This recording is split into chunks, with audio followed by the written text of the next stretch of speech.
have so amazing women as well. It's just so common, you know, to have all these men. But yes, but we're there. There are some women. Yes, yes. I mean, the best PMs are women. Come on. I don't know. I shouldn't say that, but it's true. Okay. Yeah, but yeah. Marty actually made a whole talk out of that, right? So. I mean, look at his book. All the examples are women, right? Yes. Like all of them. And also when I go into companies, it's like that. You know what I mean? Like every time I go to companies, it's always like this amazing PM, usually a woman. Usually. So I want to start bringing people in. All right. Okay, cool.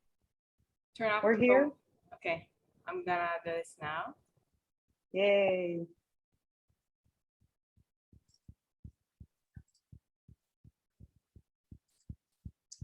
Share.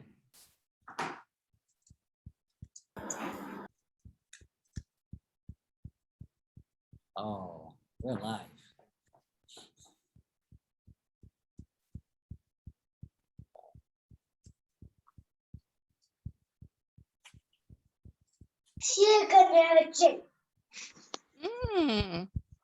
Hello. There are some kids already, the youngsters here. Fantastic. You cannot start early enough. Preemie PMs. All right, that was a bad joke. Get a chance.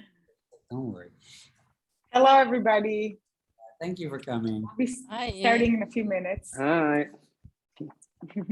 Yeah, maybe you can already start writing into the chat from where you are joining us today,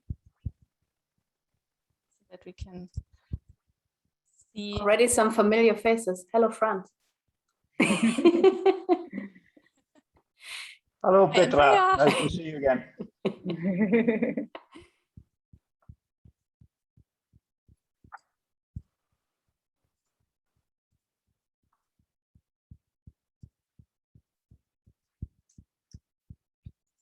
Oh, don't see. You can write where you came from. That would be awesome.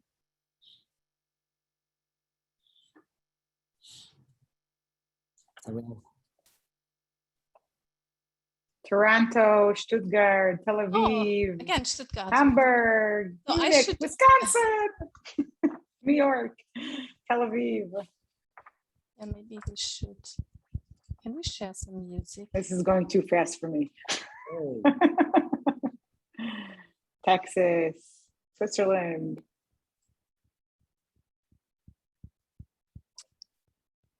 India, Hong Kong, Chile. Wow. Tel Aviv. Iceland. Wow, Iceland. Iceland. London.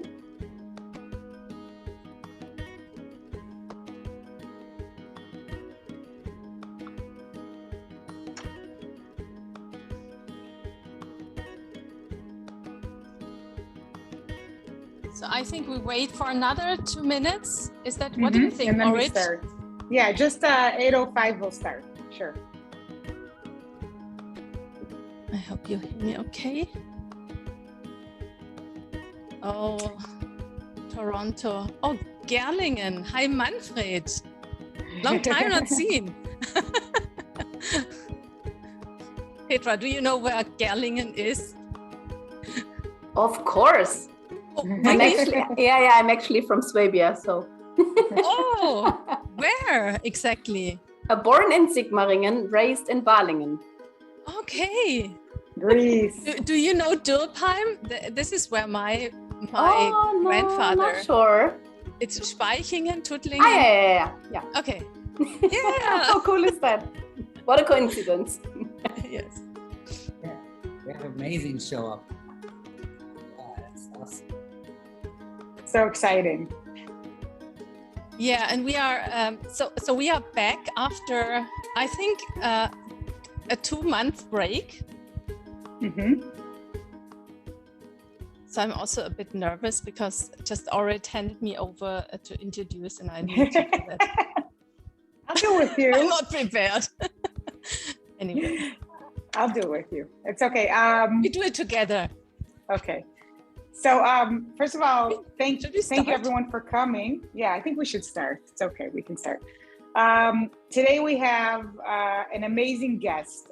It's Petra Wille, who wrote a book called Strong Product People, which everyone should read because it's basically everything you need to know about how to become better at being a product person, pretty much with assessment tools and a lot of details of what you need to do throughout your career. And so we're really, really excited to have her here. There you go.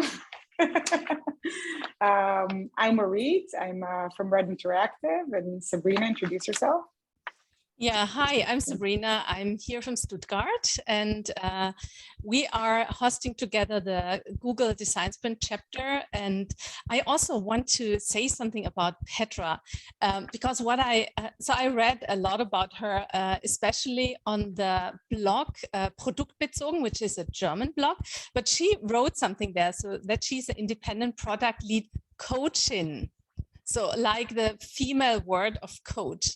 So I think you need to tell us something about that. And Petra is also co-organizer, and she curates the MTP Engage Hamburg, so a big event as well for product people.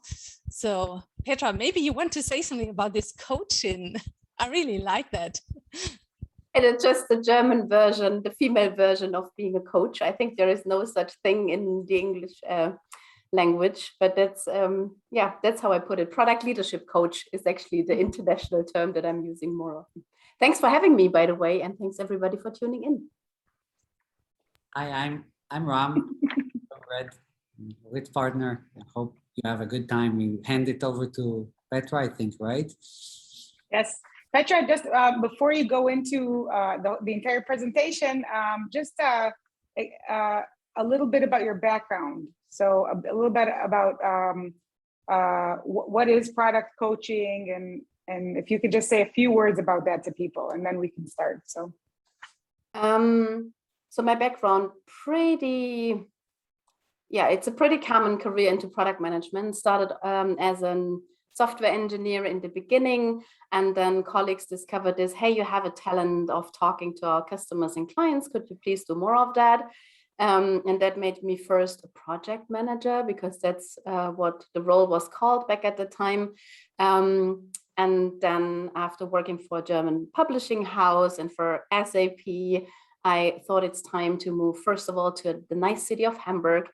Second, to go back to a company where I actually have some impact with the work that I do, because at SAP I was consulting a lot and roaming around Europe. But saw the customers struggle with the same problems over and over again, and it drove me crazy. So that's why I joined the company called Zing. It's a bit of the German LinkedIn. 80 people startup back at the time. Now, I don't know, 1,800 people. So it's a pretty big company here now. And I learned most of the product management stuff there, because actually Marty Kagan was one of our coaches. So firsthand, I learned most of the things from him. And I'm definitely playing in the Marty Kagan camp of product management things, so to say. It's not a bad camp. That's a label, so to say. Be careful. But worked in other companies after that, slowly transitioned into interims product leadership role, because I decided to become a freelancer. And from this interim product leadership roles, it was kind of a natural transition into coaching again, because some of my clients said like, well, our product lead is coming back, but it would be so cool if you just could hang around a bit more with our people, focus on the people development part a bit more, because our heads of product are usually so buried with the product strategy and product work and all these things that are going on in a company and all the politics, and then people development is often neglected. And that's how I transitioned into this product coaching role. So the demand was there, and I just decided to actually take it and run with it. And since then, I've coached many product managers all over the world. And the last 2 years, I have been really focusing on coaching product leads, because otherwise I'm busy forever. So I think it's better to help product leads to become better coaches for their own organizations. And that's why I wrote the book. Yeah, that's a bit of my background.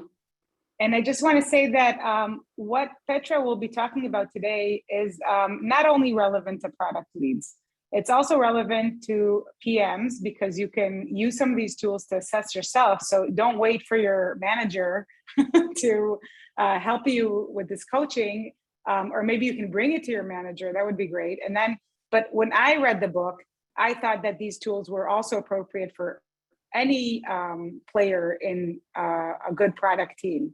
You know, like it could be the product designer and even the developer or the researcher. And so like a lot of these things, I think, can be used for various product roles. That's just my opinion about it. I don't know how you feel about it, but this is what I think. So thank you. Perfect framing for the talk. That's why I have a talk dedicated to the product leadership side of things. And today I decided to go with the one that is more focused on the individual contributors. So if you're in a leadership role, then I'm actually talking to the people that you're managing more or less.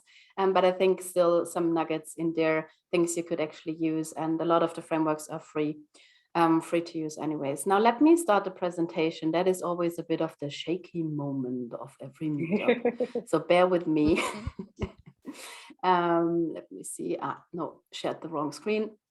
You see. Also liked that you just said you created, or you wrote the book also because it was always the same thing. You over and over, everyone had the same problems, and instead of always teaching them the same thing, you created, let's say, a lot of material.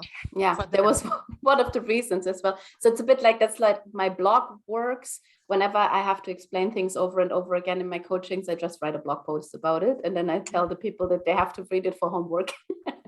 Do you see my slides now and not my comments?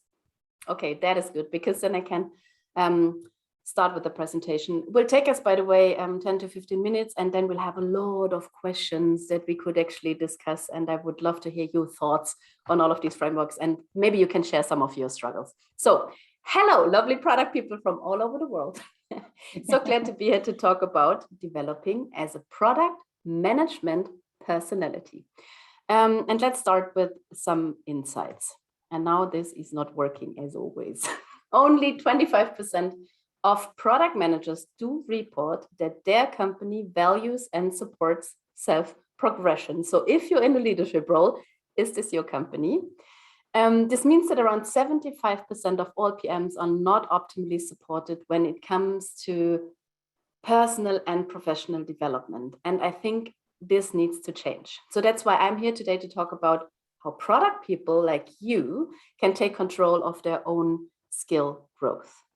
I will share my 3 main ingredients, the ingredients you need when it comes to growing as a product person. And I will explain my framework for PM development so that you can hopefully start this journey tomorrow. Let's start with the 3 main ingredients. And ingredient number 1 is super obvious, and this is time. If you don't invest time in your personal development, nothing will change and you will not get any better.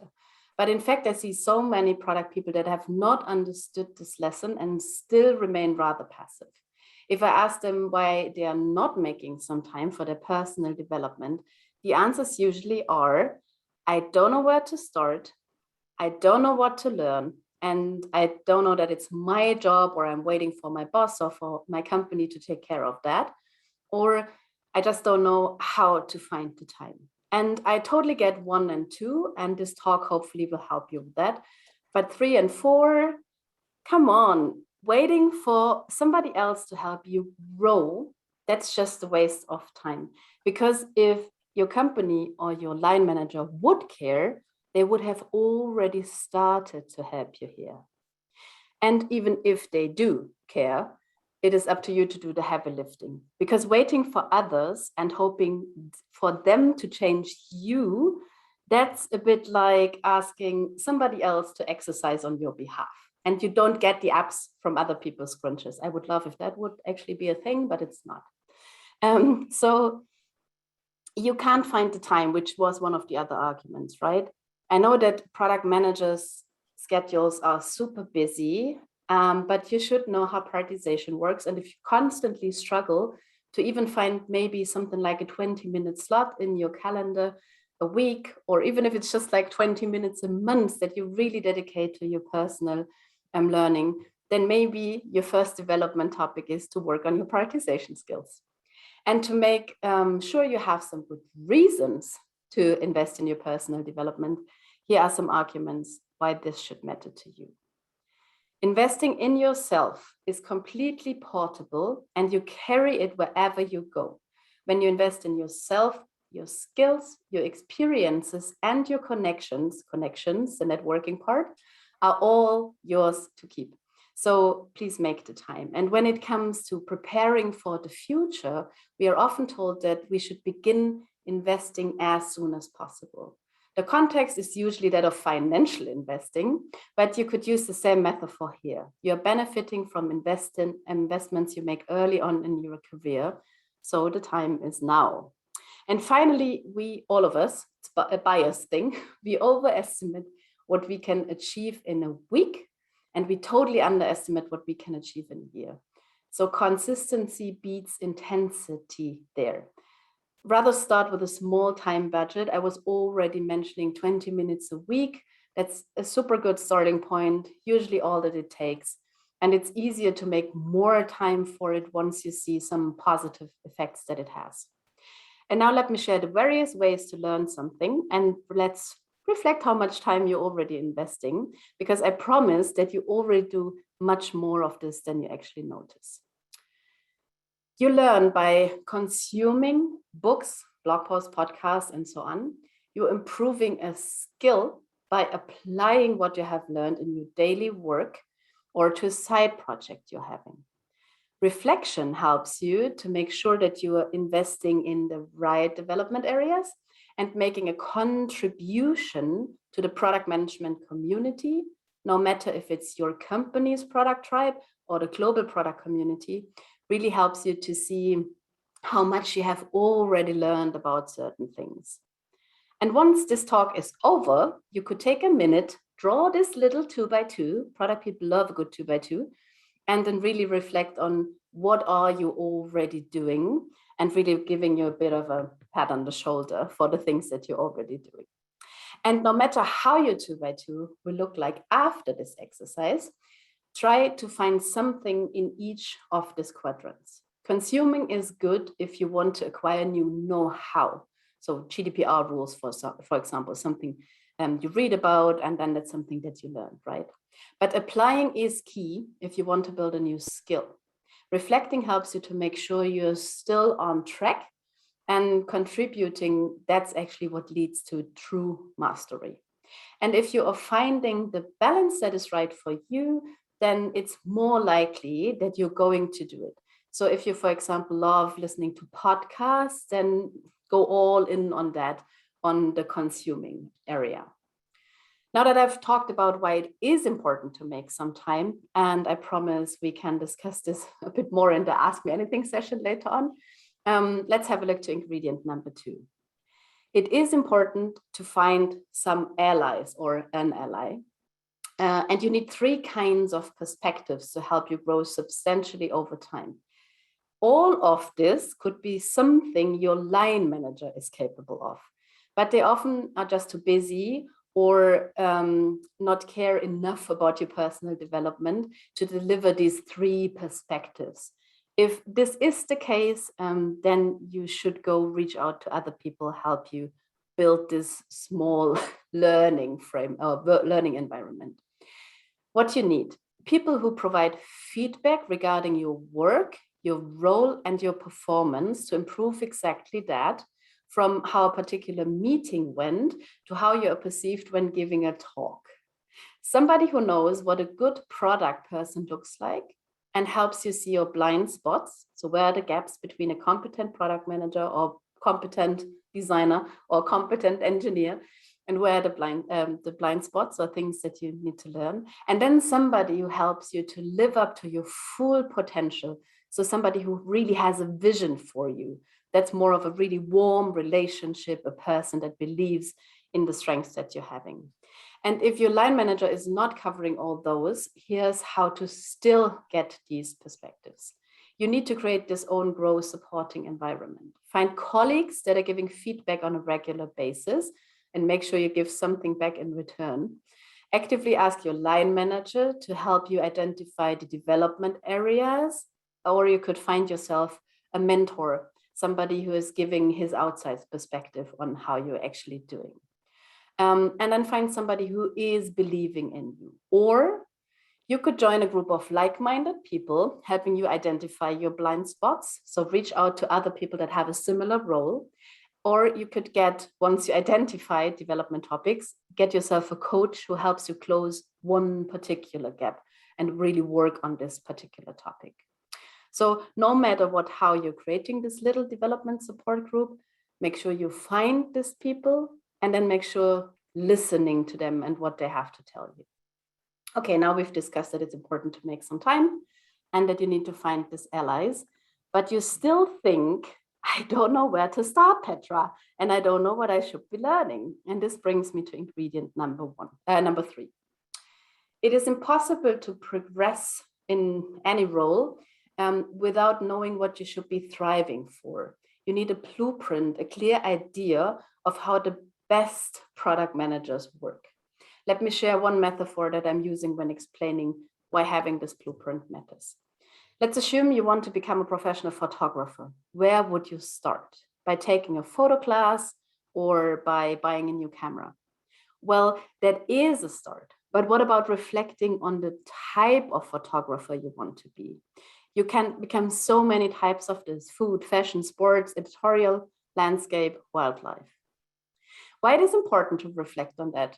Because this influences the know-how and the skills that you need to acquire, the equipment that you need to buy, and the way you need to use this equipment.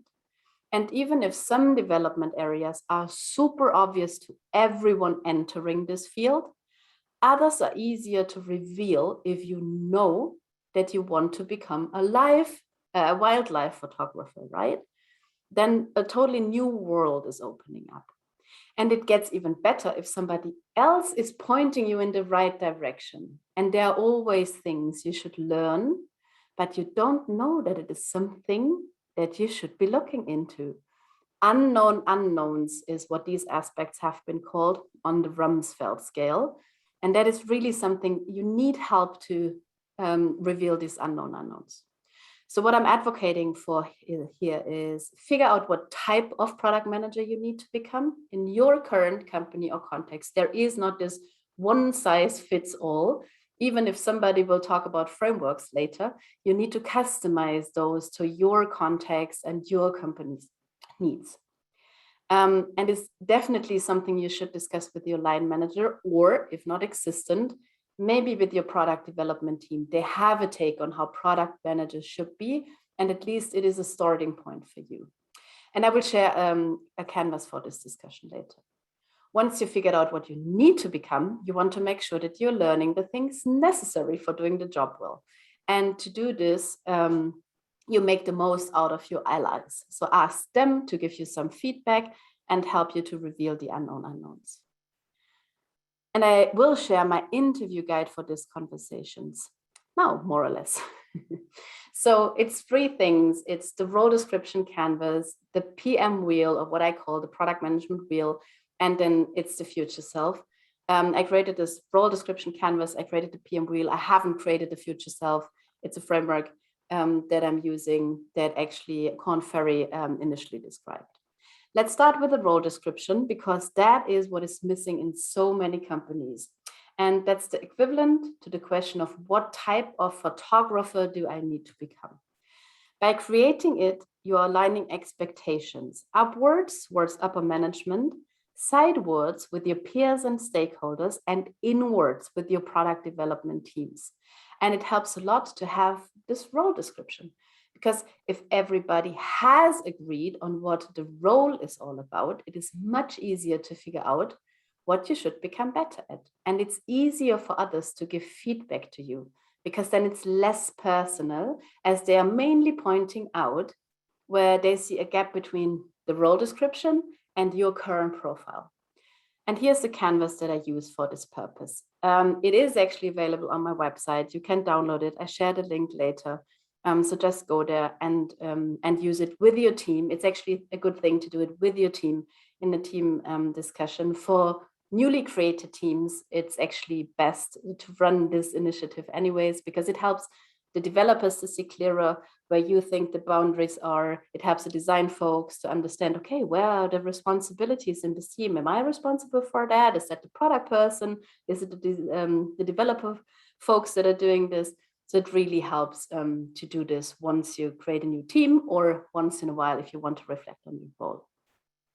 Then I have created this guide that I call the product management wheel, or PM wheel. And you will understand why I call it a wheel in a second. Let me briefly explain how it works. But Petra, just before, Please. In that other slide, can you just read the topics, like just so that we get, okay, because it's going fast for us, so okay. Super good. So you describe the role name, which varies from team to team in some companies as well. That's why it's a blank. So it's not always product manager. Whatever it is, put it there. Then what is the purpose of this role? So why has this role been created for this team? Super interesting what people are actually putting there if you're doing it. Then it's the goal and mission, not for the team, for the role. So what is my goal as a product manager when I'm working with this team here? The thing is, it's not the same in two teams, because it really is kind of on the intersection of talents of the players within the team have a high influence to what you're put in here, right? So really it's an individual thing to every team and every role. Then it's responsibilities. Some of them may be obvious, some of them not so much. And what I really find helpful is this not responsible for. So I'm clearly not responsible for, I don't know, some product folks say like, I don't know, final quality acceptance test before we actually putting some things to life. Not my thing, because we have a QA role in our team. So then they're not responsible for that. Interesting discussion to have. Decisions is, what are the decisions that this role usually takes? And there are always, some examples where this is not always the same streamlined process, but usually it is discussions. Decisions like that are made by this role. Decisions like that are made by the tech lead or something like this. What are the main tasks of this role, and tasks that are not part of the role? Plus, what is skills and know-how that other people, for example, want to see in that role? What do I want to bring to the table? And last but not least is, who am I sharing with information on a regular basis? So what are the people? And for product people, this is a long list usually. For the developers in the team, maybe a shorter list, because they're mainly interacting with peer developers, other teams, the API team, the product person, the design folks, but that's it more or less.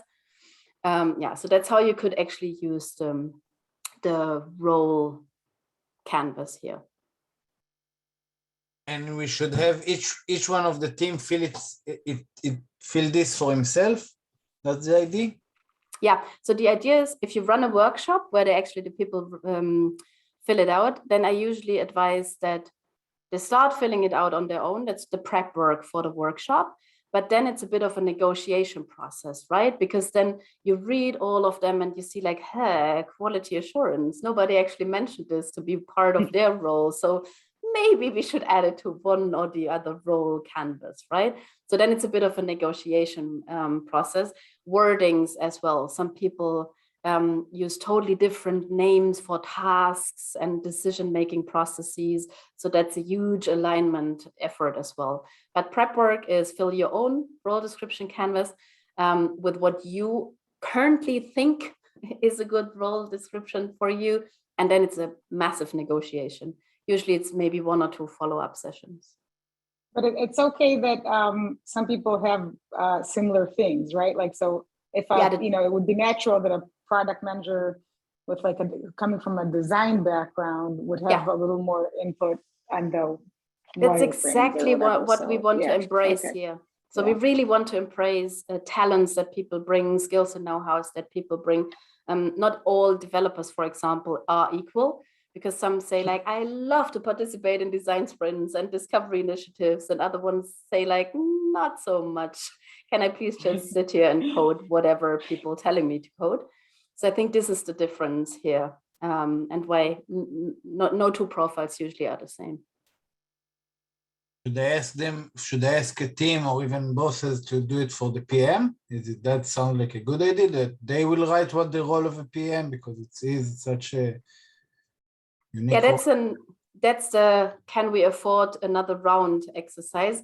If you can afford that to invest a bit more time in this process, then this is a super nice initiative as well, that somebody or 2 or 3 people actually filling it for the PM, 2 people are filling it for the designer, 2 people filling it for another developer.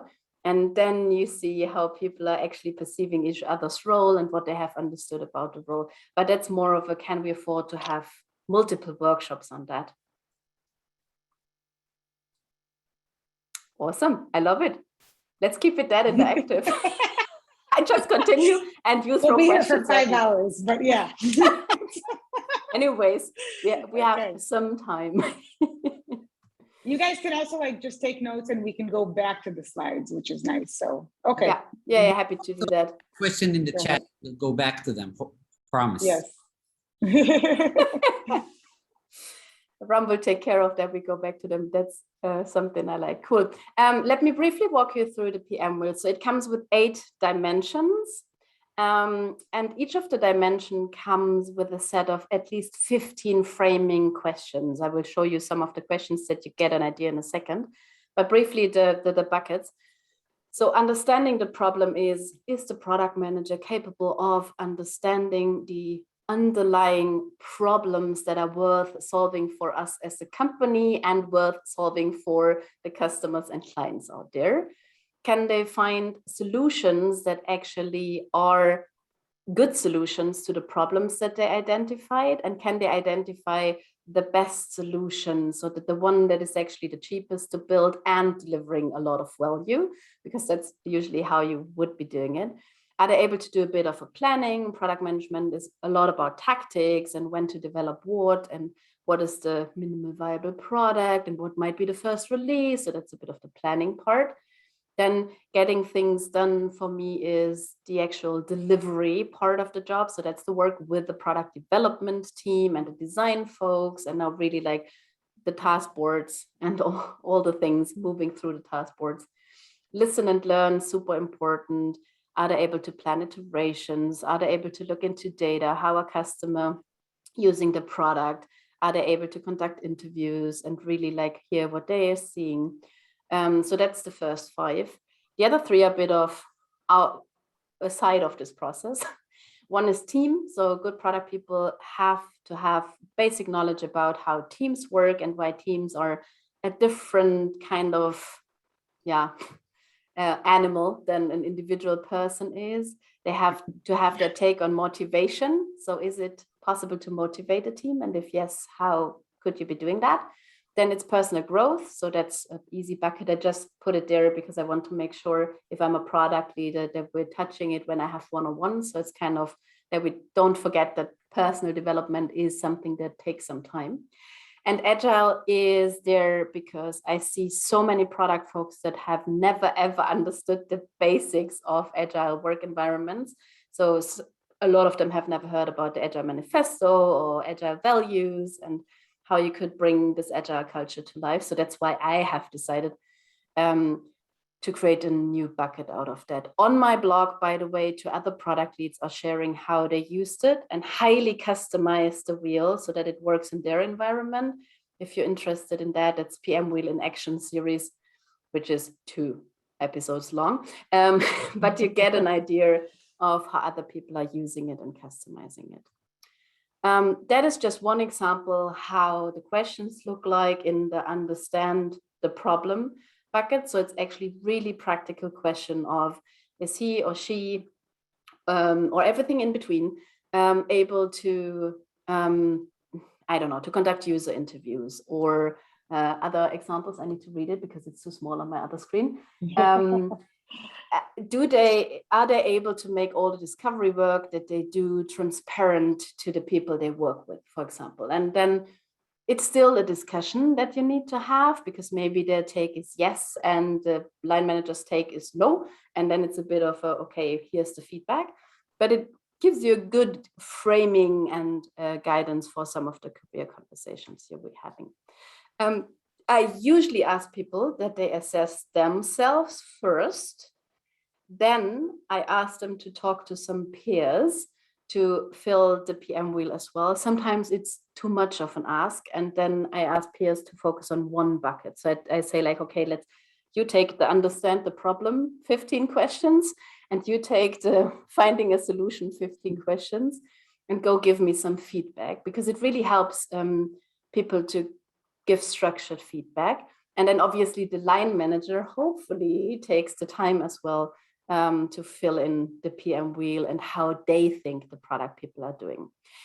It's not so much about comparing people. Please don't use it as an assessment tool to compare your PMs. That's not what it's all about.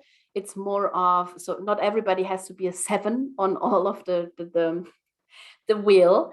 It's more about my personal perception, how I actually think I'm currently performing. It's what my line manager's perception. It's a bit of a self image, what other people think about me thing, but it's not so much about, okay, this person is a 5, this other person is a 7, so this 7 person is way better in this.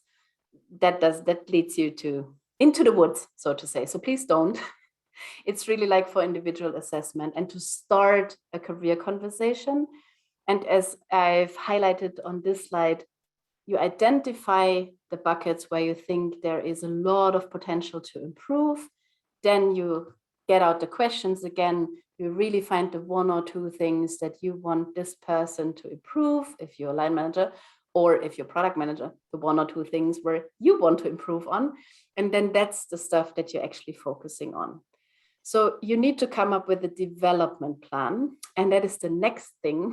And that's just one more question. Yeah, question, please. Well, I've worked with a lot of PMs. This is fantastic. How reliable is this kind of reflection and data when the PM is not given enough of a strategic framework? So like, you know what I mean? You're saying like, okay, they have to like stay within, well, it depends, right? Because it depends if it's like a moonshot, or if it depends if it's like just optimizing something, or, like it depends. So there's like a strategic, so when do you know that, like, how do you balance like your assessment? How do you balance that? How do you know, like, okay, are you doing a good job in this because you need to improve there, or or is it a combination of that and you're not giving enough of a strategic context? And how do you then go to your leaders and say, listen, I don't think I'm given a strategic context for this? Yeah. So many aspects to that. Great question, Orit. Thanks for bringing this one up. So first of all, the PM wheel itself is based on the assumption that to some extent, the company already believes in discovery being a good thing, and teams understanding what they're doing and why they're doing it to some extent, right? So it does not work in super micromanaging, waterfall, hierarchical environments. That's not what I created the PM wheel for. So if that's where you actually are, I think it's not a helpful tool then in that situation. But if this is a given, so to some extent, the company understood that it's nice to think about what people need and what problems they have and how we could actually be solving them, and sometimes even talking to them or looking at data, then I think it could be a helpful starting point. And I saw so many companies then coming up with several wheels, because sometimes they have platform product people or technical product people, and then the discovery part is not so important. And then the line managers just highlight the 3 things that they still think are basics for product people. In some companies, they do it really like differently and say like, no, we want everybody to be capable of these things even if you're not using it in your current role or position. That's just a different take. That you want to have this full-fledged, full-stack product. Let's call them the full-stack product manager, even if they're not using all of their talents and skills in their current role. And then you're so right. Sometimes it's not on the, or often, sorry, it's often not on the product person to develop this new skill, because they're just like not tasked with the right product or the right team to develop that skill. That is actually in the book, I talk about this concept of the next bigger challenge. So line managers should always think about this, okay, what would be the next bigger challenge for this person so that they could actually learn and thrive in their career. So then that is a conversation that you need to have with your line manager if you're on individual contributor level. And maybe the last aspect to this question is, if you're on the IC level as a product manager, and you constantly struggle, so you're tasked with the PM wheel, and that is the things that you should bring to the table, and you find yourself in a situation where you can't, then it's a bit of don't try to fix broken systems. Then it's more of raise this flag, say like, hey, look, the expectations are not in line with the things that I actually can do in my day-to-day job, and it's your line manager's job to fix it. And if they can't, over time, you need to find a role elsewhere. Petra, I would have a follow-up question also to this wheel. Now, a lot of teams are working remote. Let's say now from the situation we have right now, or also in general, we have also a lot of remote product teams. Maybe that covers also what Itai is asking. So how do you cover that? Is that a topic that maybe is coming up now more stronger in remote skills in product people? Yeah, let's say when they work now remote, so it's their setup, their let's say collaboration setup is changing or changed, and they need to adapt. So how is that reflected here? Do you consider that? Not at all, because I created the PM wheel in 2016. No, maybe no, now, you know, it's something needs, you could use it. I think the basic product management capabilities remain the same. So maybe even are amplified, because storytelling more important than ever if you don't have the chance to spend time with people in one room writing on Post-it. So it's even more important to be inspiring instead of trying to convince people, because in a remote setup, convincing people, such a hard thing. So all you can do is inspire them with a great story. And storytelling for sure is something that is baked into the PM wheel, for example. And I think that applies for so many of the things that we do. We have to explain maybe our prioritization frameworks even more and even better to all the people, so that they understand, that's what she does all the day. And that's why the backlog is in that particular order. And that's why they're having this on their discovery menu right now. So I think the basic skills remain the same. Product people that have been great in jumping in front of a whiteboard, just like sketching ideas, they have been pretty successful in doing exactly that with tools like Mural or Miro, or people who have been good in facilitating workshops. It took us, all of us, it took us some time to adapt and really think about, okay, bio breaks, even more important now, 8-hour workshops, maybe not a thing anymore. Yeah, but it's more of a short-term transition phase, and now it's again the same skills in a different setup. That would be my answer, at least from my observations. I like the storytelling aspect. I think can be adapted everywhere. I think that the remote actually amplified every skill, like the importance of being clear. Because it's remote, being clear and analyze things in a data-driven, really understand and frame the problem. Everything in that remote is just more. You need to be more. Yeah, it's a bit on steroids now. Everything on steroids. I think it should be exciting to PMs, because it's another limitation, and therefore they work with limitations all the time. And I think that this limitation makes them be a lot shorter with their storytelling, a lot more to the point. You're right. like, where is the inspiring coming from? That's a little more challenging. but yeah, it's like, that's a really good question that people had in the chat too, about the remote and what this wheel means for that. So yeah, so I think it's still, it's easy to use even in remote setting. It's a bit harder to discuss it because it's every one of us knows it's harder to give somebody hard or radical candid feedback when you are on a video call. So I think this is that's the hardest part, so to say, to really get radical candid feedback out of your colleagues for yourself to make sure you uncover your development areas. But still, it's doable. It takes a bit more time. Yeah, and some more chocolate as a present for them, maybe afterwards, or I don't know. And a Slack channel to discuss it further. In writing. Not did you sure mean about that this or did you mean that? Okay. Yeah. Yeah. Cool, going back to the slides for a second. So if you have uncovered, so the PM wheel is here to help everyone uncover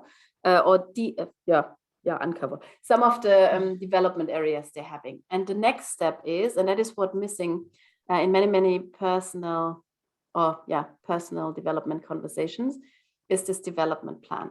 And I use this future self template for that. Super basic. It's from the book For Your Improvement from Korn Ferry, as already mentioned. It suggests that you have an as-is description, 300 to 900 words. What's your current situation when it comes to, for example, understanding the problem? Then think about it to be. How would it feel like if that skill or this capability of yours has improved? And important framing, how could others tell that you have improved?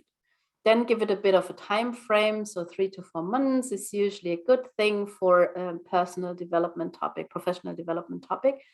And then give yourself a bit of a structure, some action items, 1 to 5 things that you want to do. Due to popular demand, Orit asked me if I can add an example. So I just created the slides 5 minutes before we jumped on here. So that is one example for prioritization skills. As said, usually 300 to 900 words. So here it's just a few bullets. But for example, it feels like I have constantly to argue about the priority of things on my backlog. So people are always questioning me, endless discussions, and they just started to complain behind my back that my prioritization skills are not where they should be, right? So that is my as-is description. And to be is like hopefully less discussions. I can properly explain why things are in a particular order to different target audiences. People understand my rationale, even if they maybe not agree with all my prioritization work, but they understand how I did it and understand my rationale, and no more complaints behind my back, hopefully. So super short, but you get the idea. And then actions could be reflect on the prioritization process and write it down. A lot of people have it implicitly, so it's a bit of a random thing they do. It's magic, but you could make it explicit. Then really read more about potential criteria, how others are doing it, do a bit of your research, deliberately choose your new set of rules or your new set of criteria, or how you are actually prioritizing. A lot of companies these days do this compare and contrast thing. So they're no longer prioritizing a long list of things. It's more of, out of these 5 opportunities, what is the most promising one that we want to jump at? That's a prioritization technique as well, right? But deliberately choose your prioritization framework, then explain the process and the criteria to different target audiences and see if they understand it and if the message sticks, and if not, then refine. So that would be just like super rough example for the future self. And by the way, if you're not using any of the other tools, that is still something that you could use in your career conversations, because this is super role agnostic. You could use it for yourself. You can use it with peers of yours. So if people ask you, hey, can you be my mentor? Remember the future self. It always gives you a nice guideline for any career or development conversation. once you identify the development topic. That is another thing that you need to do. But once you identify this, then the future self is something that could help you to give you a bit more structure.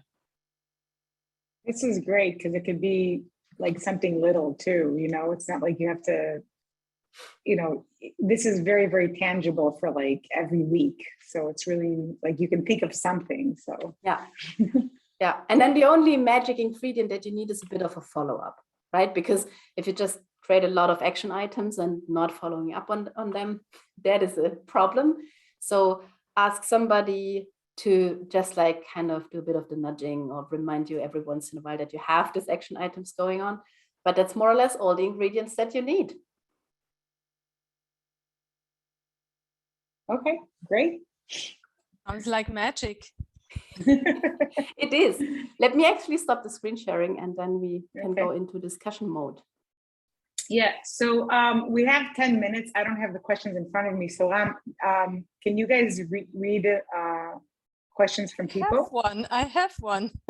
Okay. So since we are here in the Design Sprint chapter meetup, we need to ask a question about Design Sprint. And Petra, I read that you created a list. It's some years ago, but anyway, you created a list with tools and methods, frameworks, and in the, let's say, in the discovery phase, you mentioned Design Sprint as well. So first of all, that for complex problems, let's say new products, not for features, but for more complex situations. How is your take on that now, after some years? Yeah, I still like design sprints as a tool for exactly what you were saying. Like, so if you really want to come up with a new venture, a new product, something that is not yet discovered, then I think it's the best framework to really have insights at the end of the week, basically. That's why we're all doing it. The thing when design sprints can go wrong is if that's the only discovery thing that companies do, then it's just like one experiment that you could run, or it's not an experiment because it's as a whole week thing with many experiments if you do it right. But it's just like one methodology and one framework you could use to come up with discovery results. And if that is the only thing that companies do, then I always encourage them to learn a bit more about other ways to play with insights and learnings and interviews and more lightweight things, because let's face it, it's a pretty expensive thing to do, to run a full design sprint with the cross-functional teams. A lot of companies don't do that, so they just bring some product people in a room, and that's when it loses all its beauty. So yeah, so that's my take on that in short. I have a I question. agree. I think a lot of PMs will be interested on how you, when you are a leader, or how do you recommend on interviewing a new PM? What are you looking for in a new PM? What kind of tests do you recommend of doing before you hire somebody to understand if they fit the role you're looking for? Great question as well. Okay, first of all, so I encourage always leaders to have their definition of good. So what makes a good, competent PM for them? Could use the PM wheel for the skills and know-how and capabilities part, but there's more to it, and that is, for me, that's personality traits. So the question is, what are the personality traits that I think product people need to thrive in the environment that we're having? For me, for example, this is curiosity. So all the product people that I usually meet are so curious about the world and how it works, and that's why they like to work for different products. And the same applies, for example, for all design folks out there, right? That's what we're interested in. What makes the world go round? So a basic curiosity is something that I want to see. Then it's adaptability, because things are constantly changing and you're always juggling like 300 things. So if you're frustrated by change, maybe not a good product role for you. So, but every leader needs to reflect on this personality trait on their own. So I have put my 6 in the book to inspire others, but I think everybody should come up with their own personality traits list. And I usually encourage people to think about the worst product people they ever worked with, and then create a list out of that, what have been personality traits of these product folks, and then just like write the opposite to that on your sheet of paper and see if that helps you with unveiling some of these personality traits. And then last but not least, it's values. So what are the values that you want to find in people that they share either with your product organization or the whole company? A lot of companies have company values, so you could use them. Or it's kind of, think about your own values, your team's values, and make sure that this is a bit of your filter for the hiring as well. Yeah, and then hiring is such a philosophical discussion. I'm a big fan still of take-home cases and putting them in front of a whiteboard, virtual whiteboard, to see how they actually work with the team. It's not so much about the task itself, it's more about, can they get in a working situation with some of the folks that we already have on board? Are they able to share some learnings, and are they even able to be questioned in such kind of situations? So that's why I still like cases. I really need to put people to work to see if they are great product people, and if I think they would work in the company and environment that we're currently hiring for. Long answer to this short question. To the point, I have a follow-up question on this. So once you hired, how do you know if someone can't do the job or they just need training? So when do you give up on somebody and say, well, we had enough? Or, well, I need to, and I'm referring to specific framework in your book where you like. Of course, I know. Yeah, so I love that. Since I read the book, I use it like daily. People I talk to explain. It's so useful. So yeah. It's actually what Ram is referring to is a kind of the GWC frameworks. That's how I actually call it. Again, borrowed from a book called Traction. How to get a grip to your business or something like that. It actually is a super helpful thing. And whenever I'm in a situation that I have to think about this, if performance is where it should be, then it helps me to reflect about, so that the GWCs gets it, wants it, and has the capacity to do it. Super easy. And the question is this person getting what the role is all about? And have I as a manager have made enough effort to actually explain what the role is all about? Because that often is the case, that people are not investing enough time in onboarding new colleagues. We make tremendous efforts to hire people, and then we leave them at their desk once they joined our company, which is super weird. So the first of all is gets it. Do they get what the role is all about? Do they get what their responsibilities and tasks are? Is it my fault that they don't get it? So should I give them another onboarding session or maybe something like this, and a bit more time to just like settle in here? Then the next is wants it. Some people are super smart and get what the role is actually about, but it's currently not in line with their personal goals or their career goals at all, or what they're currently up for. So they don't want the role. That is usually not so much the case if you hire people from the outside. That's more of a promotion thing. So you have promoted somebody into the role, and then you figure out, or then they figure out it's not for them. So gets it and wants it. And the last one is capacity to do it, and then can be all sorts of capacity. So mental, physical, but know-how as well can be things you want to look into. Sometimes people just get divorced, and because of that are at their best, which is perfectly fine for the time being. Then we give them a bit more time to sort things out.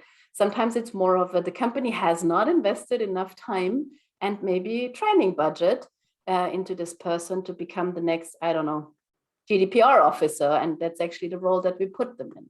So then it's again on us as managers and as the company to take care that they get this training, get this budget, and get the time. So it really helps me to reflect, have I done enough to help these people succeed in the role? And if you have a no for gets it and wants it, so the person doesn't get what the role is all about, even if I have invested a lot of time to explain it, or if it's like they get what it's all about, but it's just not in line with what they currently want to do, then I know that I need to find new seats for them over time. And that could be something still close to the product role, but maybe in another department or something like that. I think it's amazing, really. So you explain it, and it's so useful as a manager. It's like in any role, in any management role, you just need to ask yourself, did I spend the time explaining what they need to do? Yeah, So, because it is often on us. yeah, it's often, and it's often the answer is, oh, I did not actually. I actually sometimes ask a person to write down what they think their role is, and I write down what I think their role, and then we put it together and say, well, okay, I get it. I didn't do my work. I didn't explain it well. Yeah, that's perfect. Perfect exercise. Someone just asked a story. Can you talk a little bit more about storytelling, even though we only have another minute? So you have a whole lecture on it, right? You're like writing a whole thing about it. Spoiler alert. Spoiler, right? Okay. I'm giving a talk on storytelling actually next week. Hopefully I will put it online on my website. Go follow the blog because I will write about it there. I think it's in maybe 3 to 4 weeks, because giving the talk, then they need to promote it exclusively for some weeks. Then I put it on my blog. Okay, so we can get it in a month. Yeah, you can get it in a month. I hope. Okay.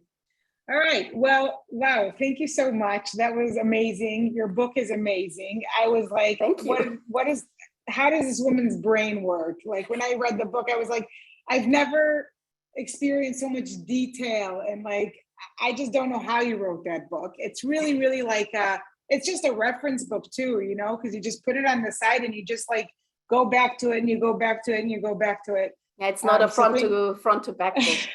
That makes everybody's head explode. That's what I did. So I read it front to back and then I reference it. So like, first of all, thank you so much for writing that book. I think it's so useful. And like I said, for everyone in the product team, not only PMs. We'd love to have you back to talk about storytelling. Oh yeah, let's do that.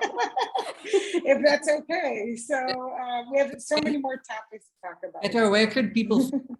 So we will send the email, but just say it. So yeah, so the easiest is my website. It's petra-wille.com. That's where you find most of the things. I'm super active on Twitter, rather active on LinkedIn, not so active on Instagram. You know, so many platforms. So many times. Choose.